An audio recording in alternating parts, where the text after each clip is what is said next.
Fevralın 20-sində Respublika üzrə pensiyaların tam ödənilərək yekunlaşdırılması nəzərdə tutulub. Turkistan az məlumat verir ki, bu haqda Əmək və Əhalinin Sosial Müdafiəsi Nazirliyi məlumat paylaşıb. Həmin gün güzəştli şərtlərlə pensiya hüququna malik şəxslərin də pensiyaları ödəniləcək. Əlavə edək ki, 1 yanvar 2026-cı ilədək təyin olunmuş bütün növ pensiyalar ilin əvvəlindən 9,3% indeksləşdirilərək artırılıb. Fevral ayının pensiyaları qeyd edilən artımlarla birgə ödəniləcək. Həmçinin indeksləşdirmə üzrə yanvar ayının artımı fevral ayının pensiyasına əlavə olunacaq. Yol hərəkəti qaydalarını tez-tez pozan sürücülərə kredit verilməsinin məhdudlaşdırılması məsələsi zaman-zaman müzakirə edilir. Bəs bu amil bankların qərarına real təsir göstərə bilərmi?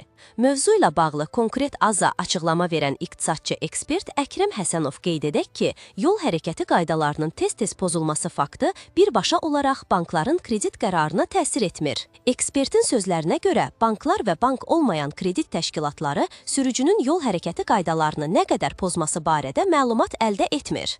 Yol hərəkəti qaydalarının tez-tez pozulmasına görə kredit verilməməsi mümkünsüzdür. Çünki məlumat bank sistemində görünmür və maliyyə qurumları buna çıxış əldə etmir. Məsələ yalnız cərimələrin ödənilməməsi halında fərqli vəziyyət yarada bilər. Onun sözlərinə görə, sürücü qayda pozuntusuna görə cərimə edilib və həmin cəriməni ödəməyibsə, bu artıq rəsmi borc kimi sistemdə əks edilir.